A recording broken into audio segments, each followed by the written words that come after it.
मित्रों, हमारे हिंदू धर्म में मांस खाना पाप माना जाता है, लेकिन आज भी कई लोग मांस खाने को पाप नहीं मानते हैं। वे सभी समझते हैं कि मांस खाने से क्या ही होगा, और अगर हम लोग पशुओं का मांस नहीं खाएंगे तो इनका क्या होगा। मित्रों, भगवत गीता में भगवान श्री कृष्ण जी ने भी मांस खाने को पाप बताया है, क्योंकि ब्रह्मा जी ने ही मांस खाने वाले और मांस खाने योग्य पशुओं दोनों को बनाया है, तो सिर्फ मनुष्य ही पशुओं का मांस कैसे खा सकता है। क्या उनमें प्राण नहीं होते हैं, और क्या उन्हें अपना जीवन स्वतंत्र होकर जीने का कोई अधिकार नहीं है। वे पशु तो मनुष्य का मांस नहीं खाते हैं, तो मनुष्य निर्दोष जानवरों का मांस कैसे खा सकते हैं। मित्रों, आप सभी लोगों का एक बार फिर से स्वागत है। मित्रों, आज हम आपको एक कहानी के द्वारा बताएंगे कि मांस खाना पाप होता है या पुण्य मांस खाने से क्या होता है, और मांस खाने वाले मनुष्यों को यमराज जी कौन सा दंड देते हैं। मित्रों, आपका ज्यादा समय नष्ट न करते हुए वीडियो को शुरू करते हैं। मित्रों, एक बार भगवान श्री कृष्ण जी द्वारिका में अपने सिंहासन पर विराजमान थे। तभी अचानक से वहां पर देवी सत्यभामा आ जाती हैं। तब भगवान श्री कृष्ण जी देखते हैं कि देवी सत्यभामा बहुत ही चिंतित लग रही हैं। देवी सत्यभामा को यूं चिंतित देखकर भगवान श्री कृष्ण जी देवी सत्यभामा से कहते हैं, हे देवी सत्यभामा, आज आप बहुत ही चिंतित लग रही हैं। आप निश्चिंत होकर अपने सभी प्रश्नों को पूछिए, हम आपको आपके सभी प्रश्नों के उत्तर अवश्य देंगे। फिर देवी सत्यभामा जी कहती हैं, हे प्रभु, आज मैं जब पृथ्वी लोक का विचरण कर रही थी, तब मैंने देखा कि कुछ लोग जानवरों को मारकर उन्हें पका रहे थे, और पकाने के बाद उनके मांस को बड़े मौज से खा रहे थे। उन्हें उस जानवर पर बिल्कुल भी दया नहीं आ रही थी। देवी सत्यभामा आगे कहती हैं, हे प्रभु, यह सारा दृश्य देखकर मेरे मन कुछ प्रश्न उठ रहे हैं, जिनके उत्तर मैं जानना चाहता हूं। और मेरे वे प्रश्न ये है कि क्या मांस खाना पाप है, या फिर पुण्य मांस खाने से क्या होता है, और मांस खाने वाले मनुष्यों को यमराज जी कौन सा दंड देते हैं। तब भगवान श्री कृष्ण जी कहते हैं, हे देवी सत्यभामा, आज आपने इन प्रश्नों को पूछकर पूरी मानव जाति का उद्धार कर दिया है, क्योंकि इस प्रश्न का उत्तर जानना प्रत्येक मनुष्यों के लिए उतना महत्वपूर्ण है जितना कि किसी मछली के लिए जल होता है। लेकिन मैं आपको आपके इन सभी प्रश्नों के उत्तर देने से पहले आपको एक अत्यंत महत्वपूर्ण कहानी सुनाना चाहता हूं। किंतु आपको मुझसे एक वादा करना होगा कि मैं जब तक इस कहानी को सुनाऊं, तब तक आपको इस कहानी को शुरू से लेकर अंत तक पूरा सुनना होगा, क्योंकि जिस तरह आधे जल से भरे हुए पात्र का जल जमीन पर गिरता रहता है, उसी प्रकार आधा अधूरा ज्ञान विष के समान होता है। मित्रों, भगवान श्री कृष्ण जी देवी सत्यभामा जी से कहते हैं, हे देवी, किसी नगर में एक राजा राज करता था। वह बहुत ही पराक्रमी शूरवीर था। उसने कई सारे युद्ध अपने पराक्रम से जीत रखे थे, और वह अपनी प्रजा को अपनी संतान मानता था, जिससे उसकी प्रजा उस राजा से बहुत ही खुशी रहती थी। लेकिन वह राजा मांस खाना बहुत ही पसंद करता था, और उसे जानवरों का शिकार करना भी बहुत शौक रखता था। इसलिए वह प्रतिदिन जानवरों का शिकार करने के लिए वन जाता था, और वन से जानवरों का शिकार करने के बाद वह राजा उन जानवरों के मांस को पकवाकर बड़े चाव से खाता था। उसे यह सब कुछ करने में जानवरों पर बिल्कुल भी दया नहीं आती थी। एक दिन की बात है, उसके घर में एक पुत्र का जन्म होता है, और सौभाग्य से वह उसके घर में पैदा होने वाला पहला पुत्र था। इसलिए वह राजा उसके घर में सबसे पहले ही पुत्र के जन्म होने के कारण उस राजा ने उस नगर के सभी व्यक्तियों को उनके घरों में सैनिकों को भेजकर उन्हें आदर सहित राजमहल में आने का निमंत्रण दिया। उस नगर के सभी व्यक्ति जब राजमहल में पहुंचे, तो उस राजा ने उन सभी को आदर सहित बैठाकर भोजन करवाया। उन व्यक्तियों में से कई व्यक्ति मांस खाने को पाप मानते थे। उस दिन उस राजा ने जानवरों के मांस का भोजन बनाया हुआ था, तो कुछ व्यक्तियों ने तो मांस के भोजन को बड़े चाव से खाया, लेकिन कुछ व्यक्तियों ने मांस खाने को गलत समझकर भोजन नहीं किया। उस नगर के सभी व्यक्तियों को भोजन कराने के बाद उस राजा ने एक सभा भी रखी हुई थी, जिसमें उस राजा ने कुछ भाषण दिए। उसने उस भाषण में कई विषयों पर चर्चा की थी, जिसमें से एक चर्चा यह भी थी कि ईश्वर ने पता नहीं कितने मछली, बकरी और पशुओं को हमारा भोजन बनाकर इस पृथ्वी पर भेजा है। मैं इसके लिए ईश्वर को कोटि कोटि नमन करता हूं। मित्रों, भगवान श्री कृष्ण जी देवी सत्यभामा से कहते हैं, हे देवी सत्यभामा। उस सभा में उपस्थित सभी व्यक्ति उस राजा की बात से सहमत हो जाते हैं, लेकिन तभी अचानक से उन व्यक्तियों में से एक व्यक्ति बाहर निकल कर आता है और उस राजा से कहता है कि हे राजन, आप यह गलत कह रहे हो। प्रकृति ने हमें ये सभी जानवर हमारे खाने के लिए पृथ्वी पर नहीं भेजे हैं। आखिर उन जानवरों के अंदर भी तो प्राण होते हैं, इसलिए हम उन्हें नहीं खा सकते हैं। मांस खाने वाले मनुष्यों को यमराज जी घोर दंड देते हैं। उस व्यक्ति के द्वारा राजा की बात काटते हुए देखकर वहां पर उपस्थित सभी व्यक्ति बहुत ही आश्चर्य में पड़ जाते हैं और डरने लगते हैं, लेकिन वह व्यक्ति उस राजा से बिल्कुल भी भयभीत नहीं होते हैं। तब वह राजा उस व्यक्ति से कहता है कि अरे भाई, तुम कैसे कह सकते हो कि मांस खाना पाप होता है या पुण्य। उस राजा की बात सुनकर वह व्यक्ति उस राजा से कहता है कि हे महाराज, मैं आपको आपके इन प्रश्नों के उत्तर एक अत्यंत महत्वपूर्ण कहानी को सुनाकर देना चाहता हूं, किंतु आपको इस कहानी को शुरू से लेकर अंत तक पूरा सुनना होगा। फिर वह व्यक्ति उस राजा को कहानी सुनाने लगता है और कहता है कि हे राजन, किसी समय की बात है, किसी वन में एक महात्मा जी का आश्रम था। वे महात्मा जी प्रतिदिन ध्यान साधना किया करते थे। उनके तप से उस वन के जीव जंतु हिंसा करना जैसे भूल ही गए थे और आपस में मिलजुल कर रहने लगे थे। उसी वन के समीप एक नगर था। उस नगर में एक शिकारी रहता था। वह प्रतिदिन कई वनों में जाकर जानवरों का शिकार करता था। एक दिन वह शिकारी उसी वन में चला जाता है जिस वन में वे महात्मा जी आश्रम बनाकर रह रहे थे। तब उस शिकारी ने देखा कि एक हिरण नदी में जल पी रही है। तब उस शिकारी ने उस हिरण को मारने के लिए उस पर एक बाण चला दिया, लेकिन वह हिरण उस शिकारी के द्वारा मारे हुए बाण की आवाज सुनकर बहुत डर गई और अपने प्राणों को बचाते हुए उस वन के चारों तरफ भागने लगी। जब उसे कोई रास्ता नहीं सूझा तो वह हिरण उन महात्मा जी की तरफ जाने लगी और वह शिकारी अपने एक कंधे पर बाण और हाथों में धनुष पकड़े हुए उस हिरण के पीछे पीछे तीव्र गति से चलने लगा। जब उन महात्मा जी ने देखा कि एक हिरण उनके पास तीव्र गति से दौड़ती हुई आ रही है और उस हिरण के पीछे पीछे एक व्यक्ति अपने एक कंधे पर बाण और हाथों में धनुष लिए हुए उनकी ही ओर चला आ रहा है, तो यह दृश्य देखकर वे महात्मा जी बहुत आश्चर्य में पड़ जाते हैं। मित्रों, भगवान श्री कृष्ण जी देवी सत्यभामा से कहते हैं, हे देवी। वह व्यक्ति उस नगर के राजा से कहता है कि हे राजन, जब वह हिरण उन महात्मा जी के पास पहुंचकर उन महात्मा जी के पीछे जाकर छिप जाती है, तब उस हिरण को इतना डरा हुआ देखकर वे महात्मा जी उस हिरण से कहते हैं कि तुम इतना किससे डर रही हो। उन महात्मा जी की बात को सुनकर वह हिरण उन महात्मा जी से कहती हैं, हे महात्मा जी, मेरे पीछे एक शिकारी लगा हुआ है। वह मेरा शिकार कर लेगा, मुझे जान से मार डालेगा और मुझे जान से मारने के बाद मेरे मांस को पकाकर खाएगा। जब वह शिकारी उन महात्मा जी के पास पहुंचता है तो देखता है कि एक तपस्वी महात्मा जी उसके सामने बैठे हुए हैं और उनके पीछे वही हिरण छिपकर खड़ी हुई है। तो वह शिकारी उन महात्मा जी के पास पहुंचकर उन महात्मा जी से कहता है कि हे विप्र, आपके पीछे जो हिरण छिपी हुई है वह मेरा शिकार है। आप कृपया मुझे उस हिरण को दे दो। उस शिकारी की बात सुनकर वे महात्मा जी कहने लगते हैं कि तुम ऐसा कैसे कह सकते हो? क्या ईश्वर ने मनुष्यों के खाने के लिए ही समस्त जीव जंतुओं को पृथ्वी पर भेजा है? तुम ऐसा बिल्कुल भी नहीं कर सकते हो। किसी भी जीव जंतु को मारना, उनके मांस को पकाकर खाना पाप माना जाता है। क्या तुम पाप का भागीदार बनना चाहते हो? और क्या तुम जानते हो कि मांस खाना पाप है या पुण्य? तब वह शिकारी उन महात्मा जी से कहता है कि हे विप्र, मैं तो आपकी तरह इतना पढ़ा लिखा नहीं हूं, लेकिन मैं यह ठीक तरह से जानता हूं कि मांस खाना पाप नहीं होता है, क्योंकि राजा महाराजा भी जीव जंतुओं का मांस खाते थे, उनका शिकार करते थे। इसीलिए मेरे हिसाब से मांस खाना पाप नहीं माना जाता है। तब वे महात्मा जी उस शिकारी से कहते हैं, अरे मनुष्य, मांस खाना पुण्य कैसे हो सकता है? तुझे अभी यही पता नहीं है कि मांस खाने से क्या होता है। मांस खाना पाप है या पुण्य?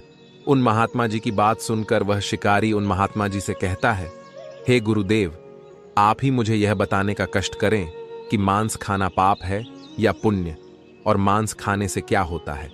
तब वे महात्मा जी कहते हैं, मैं तुम्हारे इन सभी प्रश्नों के उत्तर देने से पहले तुम्हें एक अत्यंत महत्वपूर्ण कहानी सुनाना चाहता हूं, लेकिन तुमको इस कहानी को शुरू से लेकर अंत तक पूरा सुनना होगा, तब वह शिकारी उन महात्मा जी से कहता है कि हे विप्र, मैं आपको विश्वास दिलाता हूं कि मैं इस कहानी को शुरू से लेकर अंत तक पूरा सुनूंगा। मित्रों, भगवान श्री कृष्ण जी कहते हैं कि हे देवी सत्यभामा, वह व्यक्ति उस नगर के राजा से कहता है, हे राजन। वे महात्मा जी उस शिकारी से कहते हैं, हे पुत्र, किसी समय की बात है, नंदनपुर नगर में एक शूरवीर पराक्रमी राजा पुष्कर राज्य करते थे। वे राजा पराक्रमी होने के साथ बहुत बड़े विद्वान थे और उन्होंने अपनी अच्छी और बुरी बातों के बारे में सलाह देने के लिए एक बुद्धिमान महामंत्री को भी नियुक्त कर रखा था। वे उस महामंत्री का बहुत सम्मान करते थे और उस महामंत्री की नीति की वजह से ही राजा पुष्कर का राजपाट ठीक तरह से चल रहा था। उस नगर के चारों तरफ हरियाली छाई रहती थी। बड़े बड़े वृक्ष फल फूलों से लदे हुए चारों तरफ वृक्ष लगे हुए थे। उन वृक्षों की वजह से वह नगर बहुत ही सुंदर लगता था। लेकिन कहते हैं ना कि कोई चीज हमेशा के लिए एक जैसी नहीं रहती है, उसमें परिवर्तन अवश्य होते हैं। ऐसा ही कुछ उस नगर के साथ भी हुआ था। उस नगर में कई वर्षों से वर्षा नहीं होती है और कई वर्षों तक वर्षा न होने के कारण उस नगर के सभी वृक्ष धीरे धीरे सूखने लगते हैं। फल फूल आदि के भी वृक्ष सूखने लगते हैं और एक दिन ऐसा आता है कि उस नगर के सभी वृक्ष सूख जाते हैं। वर्षा न होने की वजह से उस नगर के सभी नहर तालाब सब कुछ सूख गए थे और अब खेती करने के लिए उस नगर में कोई ऐसा खेत नहीं बचा था जहां पर कोई किसान खेती कर सके। यानी कि वर्षा न होने के कारण कोई जमीन उपजाऊ नहीं बची थी। इसलिए उस नगर में वर्षा न होने के कारण अनाज की कमी होने लगी थी और कई व्यक्ति तो भूख के मारे बिन मौत मर रहे थे। इस विपत्ति का हल निकालने के लिए उस नगर राजा पुष्कर ने अपने सभी मंत्रियों को इकट्ठा किया, उन सभी को आदर सहित बिठाया और उन सभी मंत्रियों से इस विपत्ति का हल निकालने के लिए कहा। तब वे सभी मंत्री आपस में बातचीत करने लगे कि चावल, गेहूं, आलू आदि को उगाने में बहुत श्रम करना पड़ता है, तब वे सभी प्राप्त होते हैं और ऐसा करने में बहुत दिन भी बीत जाते हैं। वे सभी इस बारे में काफी देर तक सोचते रहते हैं, लेकिन वे सभी इस विपत्ति का हल निकालने में असमर्थ रहते हैं। तभी राजा पुष्कर के द्वारा बुलाई गई उस बैठक में बैठे हुए उन मंत्रियों में से शिकार का शौक रखने वाले एक मंत्री अपने मन में सोचने लगा कि यही उत्तम अवसर है, क्यों ना मैं अंधाधुंध शिकार करने के लिए महाराज जी से अनुमति ले लूं। इतना सोचकर वह मंत्री बैठक उठकर खड़ा हो जाता है और राजा पुष्कर से कहता है कि हे राजन, मेरे पास इस विपत्ति से निकलने का एक सबसे सस्ता उपाय है। उस मंत्री की बात सुनकर राजा पुष्कर ने उस मंत्री से बहुत उत्सुकता से पूछा कि आपके पास इस समस्या का क्या हल है। तब उस मंत्री ने जवाब देते हुए कहा कि हे राजन, मांस सबसे सस्ता खाद्य पदार्थ है। मांस खाने के लिए हमें ज्यादा धन भी खर्च नहीं करना पड़ेगा और इससे हमें पौष्टिक भोजन भी मिल जाएगा। है मित्रों, भगवान श्री कृष्ण जी कहते हैं, हे देवी सत्यभामा, वह व्यक्ति उस नगर के राजा से कहता है, हे राजन। वे महात्मा जी उस शिकारी से कहते हैं, हे पुत्र, जब राजा पुष्कर उन सभी मंत्रियों से इस बात की सहमति मांगते हैं तो उस बैठक में बैठे हुए वे सभी मंत्री उस मंत्री की बात से सहमत हो जाते हैं। लेकिन जब वे अपने महामंत्री से इस बात के लिए सहमति मांगते हैं तो वह महामंत्री उस राजा से कहता है कि हे महाराज, मैं आपको इसके बारे में अपनी सहमति कल दूंगा। वह महामंत्री अच्छी तरह से जानता था कि मांस खाना पाप होता है, मांस नहीं खाना चाहिए, लेकिन वह उन मंत्रियों को सबक सिखाना चाहता था और उनको कुछ शिक्षा देना चाहता था, क्योंकि वे सभी मंत्री मांस खाने को उत्तम बता रहे थे। इसलिए उस महामंत्री ने उन मांस खाने वाले मंत्रियों को गलत साबित करने के लिए एक योजना बनाई और शाम होते ही वह महामंत्री उस मंत्री के घर पर जा पहुंचा जिसने उस बैठक में मांस खाने का प्रस्ताव रखा था। उस मंत्री के घर में पहुंचकर राजा के उस महामंत्री ने उसके घर का दरवाजा खटखटाया तो थोड़ी देर बाद वह मंत्री घर से बाहर निकला। तब उस मंत्री ने राजा के उस महामंत्री से कहा कि अरे भाई, आज आप हमारे घर यूं अचानक ही क्यों पधारे हो? महल में सब कुशल मंगल तो है ना? महाराज की तबीयत ठीक तो है ना? फिर राजा के वह महामंत्री दुखी मन से उस मंत्री से कहते हैं कि अरे भाई, महाराज जी की तबीयत बिगड़ गई है, वे बहुत ही कष्ट में हैं, उनके प्राण निकलने वाले हैं और राजवेद ने बताया है कि महाराज जी अगर कोई हष्टपुष्ट व्यक्ति अपने शरीर से थोड़ा सा मांस काट कर दे दे तो राजा साहब के प्राण बच सकते हैं। और महामंत्री ने आगे कहा कि इसलिए मैं तुम्हारे पास आया हूं। क्या तुम अपने शरीर से काटकर थोड़ा सा मांस दे सकते हो, या फिर तुम कहो मैं ही तुम्हारे शरीर में से काटकर थोड़ा सा मांस निकाल लूं। और राजा साहब ने कहा है कि इसके बदले वे आपको कई गहने, जेवरात और साथ ही साथ महल का आधा हिस्सा भी देने के लिए तैयार हैं। क्या आप मुझे अपने शरीर से थोड़ा सा मांस देने के लिए तैयार हैं? तब वह मंत्री अपने मन में सोचने लगा कि अगर मैं इनको अपने शरीर से थोड़ा सा मांस दे दूंगा तो इससे अवश्य ही महाराज जी के प्राण बच सकते हैं। मैं अपने शरीर से थोड़ा सा मांस दे ही देता हूं। लेकिन फिर उसने सोचा कि अगर मैं अपने शरीर से थोड़ा सा भी मांस निकालूंगा तो मैं तो बहुत ही कमजोर हो पड़ जाऊंगा, और कमजोर होने के कारण मेरी मृत्यु हो जाएगी। उस मंत्री को सोचता हुआ देखकर राजा के उस महामंत्री ने कहा कि अरे भाई, आप कुछ ज्यादा ही सोच रहे हैं, इसमें क्या ही बात है। आप तो काफी हष्टपुष्ट हैं, तो आप अपने शरीर से थोड़ा सा मांस देने के लिए इतना क्यों सोच रहे हैं?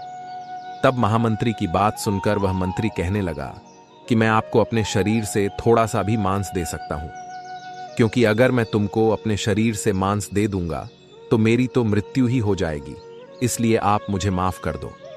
इतना कहकर वह मंत्री अपने घर के अंदर चला जाता है और घर के अंदर से 10 लाख स्वर्ण मुद्राओं की थैली ले आया और महामंत्री के हाथों में रखते हुए कहा कि भाई, ये मुद्राएं रखो, मैं अपने शरीर से मांस न देने के बदले में दे रहा हूं। आप कृपया करके इन मुद्राओं को लेने का कष्ट करें। मैं आपके इस आज्ञा को न मानने के लिए आपसे क्षमा मांगता हूं। और वह मंत्री आगे कहता है, भाई, आप इसके बारे में किसी को भी नहीं बताना, नहीं तो मेरी बहुत बेइज्जती होगी। इस नगर के वासी मेरा सम्मान नहीं करेंगे।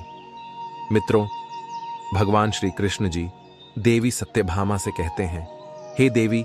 वह व्यक्ति उस नगर के राजा से कहता है कि हे राजन। वे महात्मा जी उस शिकारी से कहते हैं कि हे पुत्र। राजा के उस महामंत्री ने उस मंत्री से कहा कि अरे ठीक है, अगर तुम अपने शरीर से थोड़ा सा मांस मुझे नहीं दोगे तो क्या हुआ, मैं किसी और से ले लूंगा। इतना कहकर राजा का वह महामंत्री उस मंत्री के घर से चला जाता है। और फिर रात भर इसी प्रकार से राजा का वह महामंत्री उन सभी मंत्रियों के घर में बारी बारी से जाता है जिन्होंने उस मांस खाने को उत्तम बताने वाले मंत्री का समर्थन किया था राजा का। वह उन सभी मंत्रियों से अपने शरीर से थोड़ा सा मांस देने के लिए कहता है, लेकिन कोई भी मंत्री उस महामंत्री को अपने शरीर से थोड़ा सा मांस देने के लिए बिल्कुल भी तैयार नहीं होते हैं, बल्कि वे सभी भी उस मांस खाने वाले मंत्री की तरह उस महामंत्री को 10-10 लाख स्वर्ण मुद्राएं दे देते हैं, लेकिन अपने शरीर से थोड़ा सा भी मांस नहीं दिया। फिर राजा का वह महामंत्री उन सभी स्वर्ण मुद्राओं को अपने साथ ले जाता है और सुबह होते ही उन सभी स्वर्ण मुद्राओं को उस नगर के राजा पुष्कर के महल में लेकर जा पहुंचे। और जब वे सभी मंत्री राजमहल में पहुंचे तो वे सभी राजा पुष्कर के स्वास्थ्य की जानकारी लेने के लिए राजवेद की तलाश करने लगे, लेकिन उन सभी मंत्रियों को राजवेद नहीं मिलते हैं। इसलिए वे सभी मंत्री राजा पुष्कर के स्वास्थ्य का पता लगाने के लिए उनके शयन कक्ष की ओर जाने लगते हैं। तभी कुछ सैनिक उन मंत्रियों को राजा के कक्ष में जाने से रोक देते हैं, क्योंकि उस महामंत्री ने सैनिकों को आज्ञा दे रखी हुई थी कि जब तक राजा जी स्वयं चलकर दरबार में न आ जाए तब तक किसी को भी राजा जी शयन कक्ष और दरबार में जाने की अनुमति नहीं देना। फिर जब राजा पुष्कर दरबार में पहुंचकर अपने सिंहासन पर विराजमान हो गए, तब उन सैनिकों ने उन सभी मंत्रियों को दरबार में जाने दिया। दरबार के अंदर पहुंचकर उन मंत्रियों ने देखा कि राजा साहब तो बिल्कुल ठीक लग रहे हैं, और वे सोचने लगे कि फिर महामंत्री जी ने ऐसा क्यों कहा कि महाराज की तबीयत खराब है, उन्हें थोड़े से मांस की जरूरत है जिससे राजा साहब की तबीयत ठीक हो सके। अभी वे सभी मंत्री यह सब सोच ही रहे थे कि तभी अचानक से उस महामंत्री ने उन मंत्रियों के घर से जमा किए हुए उन सभी मुद्राओं को राजा पुष्कर के सामने रख देते हैं। फिर जब राजा पुष्कर ने इतनी सारी स्वर्ण मुद्राओं को देखते हैं तो वे महामंत्री से कहते हैं कि महामंत्री जी, ये स्वर्ण मुद्राएं आपको किसने दी है और आप इन मुद्राओं को राजमहल में क्यों लेकर आए हैं? तब राजा के उस महामंत्री ने कहा कि कि कल मैंने आपके स्वास्थ्य को खराब बताकर मैं इन सभी मंत्रियों के घर गया और इन सभी मंत्रियों से अपने शरीर से थोड़ा सा मांस देने का आग्रह किया था, लेकिन इन सभी मंत्रियों में से किसी ने भी मुझे अपने शरीर से थोड़ा सा मांस नहीं दिया, बल्कि उसकी जगह पर मुझे इतनी सारी स्वर्ण मुद्राएं दे दी हैं। और हे महाराज, ये मंत्री मांस को बहुत ही सस्ता बता रहे थे। अगर मांस इतना ही सस्ता होता तो ये सभी मंत्री मुझे अपने शरीर से थोड़ा सा मांस अवश्य दे देते, मुझे स्वर्ण मुद्राएं नहीं देते। यह सुनकर मांस खाने को उत्तम बताने वाले वे सभी मंत्री बहुत ही लज्जित हो जाते हैं और वे सभी संकल्प लेते हैं कि आज से वे कभी भी मांस नहीं खाएंगे।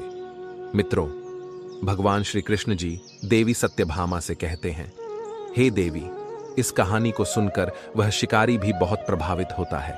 वह उस हिरण को छोड़ देता है और वह दृढ़ संकल्प लेता है कि वह भी आज से मांस नहीं खाएगा। मित्रों, भगवान श्री कृष्ण जी कहते हैं, हे देवी सत्यभामा, मांस खाना घोर पाप माना जाता है। जिस तरह ब्रह्मा जी ने मनुष्य को अपना जीवन यापन करने का अधिकार दिया है, मित्रों, हमारे हिंदू धर्म में मांस खाना पाप माना जाता है, लेकिन आज भी कई लोग मांस खाने को पाप नहीं मानते हैं। वे सभी समझते हैं कि मांस खाने से क्या ही होगा, और अगर हम लोग पशुओं का मांस नहीं खाएंगे तो इनका क्या होगा। मित्रों, भगवद गीता में भगवान श्री कृष्ण जी ने भी मांस खाने को पाप बताया है, क्योंकि ब्रह्मा जी ने ही मांस खाने वाले और मांस खाने योग्य पशुओं दोनों को बनाया है, तो सिर्फ मनुष्य ही पशुओं का मांस कैसे खा सकता है? क्या उनमें प्राण नहीं होते हैं और क्या उन्हें अपना जीवन स्वतंत्र होकर जीने का कोई अधिकार नहीं है? वे पशु तो मनुष्य का मांस नहीं खाते हैं, तो मनुष्य निर्दोष जानवरों का मांस कैसे खा सकते हैं? मित्रों, आप सभी लोगों का एक बार फिर से स्वागत है आपके अपने YouTube चैनल आदि पुराण में। मित्रों, आज हम आपको एक कहानी के द्वारा बताएंगे कि मांस खाना पाप होता है या पुण्य मांस खाने से क्या होता है, और मांस खाने वाले मनुष्यों को यमराज जी कौन सा दंड देते हैं। मित्रों, आपका ज्यादा समय नष्ट न करते हुए वीडियो को शुरू करते हैं। मित्रों, एक बार भगवान श्री कृष्ण जी द्वारिका में अपने सिंहासन पर विराजमान थे, तभी अचानक से वहां पर देवी सत्यभामा आ जाती हैं। तब भगवान श्री कृष्ण जी देखते हैं कि देवी सत्यभामा बहुत ही चिंतित लग रही हैं। देवी सत्यभामा को यूं चिंतित देखकर भगवान श्री कृष्ण जी देवी सत्यभामा से कहते हैं, हे देवी सत्यभामा, आज आप बहुत ही चिंतित लग रही हैं। आप निश्चिंत होकर अपने सभी प्रश्नों को पूछिए, हम आपको आपके सभी प्रश्नों के उत्तर अवश्य देंगे। फिर देवी सत्यभामा जी कहती हैं, हे प्रभु, आज मैं जब पृथ्वी लोक का विचरण कर रही थी, तब मैंने देखा कि कुछ लोग जानवरों को मारकर उन्हें पका रहे थे और पकाने के बाद उनके मांस को बड़े मौज से खा रहे थे। उन्हें उस जानवर पर बिल्कुल भी दया नहीं आ रही थी। देवी सत्यभामा आगे कहती हैं, हे प्रभु, यह सारा दृश्य देखकर मेरे मन कुछ प्रश्न उठ रहे हैं जिनके उत्तर मैं जानना चाहता हूं, और मेरे वे प्रश्न ये है कि क्या मांस खाना पाप है या फिर पुण्य मांस खाने से क्या होता है, और मांस खाने वाले मनुष्यों को यमराज जी कौन सा दंड देते हैं। तब भगवान श्री कृष्ण जी कहते हैं, हे देवी सत्यभामा, आज आपने इन प्रश्नों को पूछकर पूरी मानव जाति का उद्धार कर दिया है, क्योंकि इस प्रश्न का उत्तर जानना प्रत्येक मनुष्यों के लिए उतना महत्वपूर्ण है जितना कि किसी मछली के लिए जल होता है। लेकिन मैं आपको आपके इन सभी प्रश्नों के उत्तर देने से पहले आपको एक अत्यंत महत्वपूर्ण कहानी सुनाना चाहता हूं, किंतु आपको मुझसे एक वादा करना होगा कि मैं जब तक इस कहानी को सुनाऊं तब तक आपको इस कहानी को शुरू से लेकर अंत तक पूरा सुनना होगा, क्योंकि जिस तरह आधे जल से भरे हुए पात्र का जल जमीन पर गिरता रहता है, उसी प्रकार आधा अधूरा ज्ञान विष के समान होता है। मित्रों, भगवान श्री कृष्ण जी देवी सत्यभामा जी से कहते हैं, हे देवी, किसी नगर में एक राजा राज करता था। वह बहुत ही पराक्रमी शूरवीर था। उसने कई सारे युद्ध अपने पराक्रम से जीत रखे थे और वह अपनी प्रजा को अपनी संतान मानता था, जिससे उसकी प्रजा उस राजा से बहुत ही खुशी रहती थी। लेकिन वह राजा मांस खाना बहुत ही पसंद करता था और उसे जानवरों का शिकार करना भी बहुत शौक रखता था। इसलिए वह प्रतिदिन जानवरों का शिकार करने के लिए वन जाता था और वन से जानवरों का शिकार करने के बाद वह राजा उन जानवरों के मांस को पकवाकर बड़े चाव से खाता था। उसे यह सब कुछ करने में जानवरों पर बिल्कुल भी दया नहीं आती थी। एक दिन की बात है, उसके घर में एक पुत्र का जन्म होता है और सौभाग्य से वह उसके घर में पैदा होने वाला पहला पुत्र था। इसलिए वह राजा उसके घर में सबसे पहले ही पुत्र के जन्म होने के कारण उस राजा ने उस नगर के सभी व्यक्तियों को उनके घरों में सैनिकों को भेजकर उन्हें आदर सहित राजमहल में आने का निमंत्रण दिया। उस नगर के सभी व्यक्ति जब राजमहल में पहुंचे तो उस राजा ने उन सभी को आदर सहित बैठाकर भोजन करवाया। उन व्यक्तियों में से कई व्यक्ति मांस खाने को पाप मानते थे। उस दिन उस राजा ने जानवरों के मांस का भोजन बनाया हुआ था, तो कुछ व्यक्तियों ने तो मांस के भोजन को बड़े चाव से खाया, लेकिन कुछ व्यक्तियों ने मांस खाने को गलत समझकर भोजन नहीं किया। उस नगर के सभी व्यक्तियों को भोजन कराने के बाद उस राजा ने एक सभा भी रखी हुई थी, जिसमें उस राजा ने कुछ भाषण दिए। उसने उस भाषण में कई विषयों पर चर्चा की थी, जिसमें से एक चर्चा यह भी थी कि ईश्वर ने पता नहीं कितने मछली, बकरी और पशुओं को हमारा भोजन बनाकर इस पृथ्वी पर भेजा है। मैं इसके लिए ईश्वर को कोटि कोटि नमन करता हूं। मित्रों, भगवान श्री कृष्ण जी देवी सत्यभामा से कहते हैं, हे देवी सत्यभामा। उस सभा में उपस्थित सभी व्यक्ति उस राजा की बात से सहमत हो जाते हैं, लेकिन तभी अचानक से उन व्यक्तियों में से एक व्यक्ति बाहर निकल कर आता है और उस राजा से कहता है कि हे राजन, आप यह गलत कह रहे हो। प्रकृति ने हमें ये सभी जानवर हमारे खाने के लिए पृथ्वी पर नहीं भेजे हैं। आखिर उन जानवरों के अंदर भी तो प्राण होते हैं, इसलिए हम उन्हें नहीं खा सकते हैं। मांस खाने वाले मनुष्यों को यमराज जी घोर दंड देते हैं। उस व्यक्ति के द्वारा राजा की बात काटते हुए देखकर वहां पर उपस्थित सभी व्यक्ति बहुत ही आश्चर्य में पड़ जाते हैं और डरने लगते हैं, लेकिन वह व्यक्ति उस राजा से बिल्कुल भी भयभीत नहीं होते हैं। तब वह राजा उस व्यक्ति से कहता है कि अरे भाई, तुम कैसे कह सकते हो कि मांस खाना पाप होता है या पुण्य। उस राजा की बात सुनकर वह व्यक्ति उस राजा से कहता है कि हे महाराज, मैं आपको आपके इन प्रश्नों के उत्तर एक अत्यंत महत्वपूर्ण कहानी को सुनाकर देना चाहता हूं, किंतु आपको इस कहानी को शुरू से लेकर अंत तक पूरा सुनना होगा। फिर वह व्यक्ति उस राजा को कहानी सुनाने लगता है और कहता है कि हे राजन, किसी समय की बात है, किसी वन में एक महात्मा जी का आश्रम था। वे महात्मा जी प्रतिदिन ध्यान साधना किया करते थे। उनके तप से उस वन के जीव जंतु हिंसा करना जैसे भूल ही गए थे और आपस में मिलजुल कर रहने लगे थे। उसी वन के समीप एक नगर था। उस नगर में एक शिकारी रहता था। वह प्रतिदिन कई वनों में जाकर जानवरों का शिकार करता था। एक दिन वह शिकारी उसी वन में चला जाता है जिस वन में वे महात्मा जी आश्रम बनाकर रह रहे थे। तब उस शिकारी ने देखा कि एक हिरण नदी में जल पी रही है। तब उस शिकारी ने उस हिरण को मारने के लिए उस पर एक बाण चला दिया, लेकिन वह हिरण उस शिकारी के द्वारा मारे हुए बाण की आवाज सुनकर बहुत डर गई और अपने प्राणों को बचाते हुए उस वन के चारों तरफ भागने लगी। जब उसे कोई रास्ता नहीं सूझा तो वह हिरण उन महात्मा जी की तरफ जाने लगी और वह शिकारी अपने एक कंधे पर बाण और हाथों में धनुष पकड़े हुए उस हिरण के पीछे पीछे तीव्र गति से चलने लगा। जब उन महात्मा जी ने देखा कि एक हिरण उनके पास तीव्र गति से दौड़ती हुई आ रही है और उस हिरण के पीछे पीछे एक व्यक्ति अपने एक कंधे पर बाण और हाथों में धनुष लिए हुए उनकी ही ओर चला आ रहा है, तो यह दृश्य देखकर वे महात्मा जी बहुत आश्चर्य में पड़ जाते हैं। मित्रों, भगवान श्री कृष्ण जी देवी सत्यभामा से कहते हैं, हे देवी। वह व्यक्ति उस नगर के राजा से कहता है कि हे राजन, जब वह हिरण उन महात्मा जी के पास पहुंचकर उन महात्मा जी के पीछे जाकर छिप जाती है, तब उस हिरण को इतना डरा हुआ देखकर वे महात्मा जी उस हिरण से कहते हैं कि तुम इतना किससे डर रही हो।